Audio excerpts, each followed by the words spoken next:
Mango రవ్వ కేసరి తయారీ విధానం. ముందుగా బాగా పండిన ఒక మామిడికాయని తీసుకుని శుభ్రంగా కడిగి ఇలా తొక్క తీసుకుని ముక్కలుగా కట్ చేసుకుని ఇలా మిక్సీ జార్లో వేసుకొని మెత్తని పేస్ట్ లాగా చేసుకోవాలి. ఇప్పుడు స్టవ్ వెలిగించుకొని ఒక ప్యాన్ పెట్టుకొని 1 టేబుల్ స్పూన్ నిండా నెయ్యి వేసుకోవాలి. ఇది కొంచెం కరిగాక ఇందులోకి డ్రై ఫ్రూట్స్ వేసి వేయించుకోవాలండి.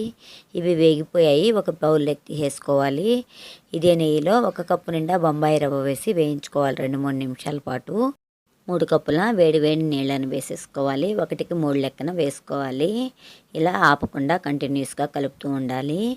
రవ్వ దగ్గర పడిపోయిందండి. ఇప్పుడు ఇందులోకి 1 కప్పు నిండా మామిడి పండు పేస్ట్ వేసుకొని బాగా కలుపుకోవాలి. 1 కప్పు బొంబాయి రవ్వకి 1/4 కప్పు పంచదార వేసుకొని ఇలా బాగా కలుపుకోవాలి. కొంచెం ఇలాచి పౌడరు అలాగే డ్రై ఫ్రూట్స్ కూడా వేసేసుకొని కొంచెం నెయ్యి వేసుకొని ఇలా బాగా కలుపుతూ ఉంటే మనకి ప్యాన్ నుండి సెపరేట్ అయిపోతుంది. ఇంతేనండి, రవ్వ కేసరి రెడీ అయిపోయింది. ప్లీజ్ లైక్ చేయండి, షేర్ చేయండి, సబ్స్క్రైబ్ చేసుకోండి. Thank you for watching.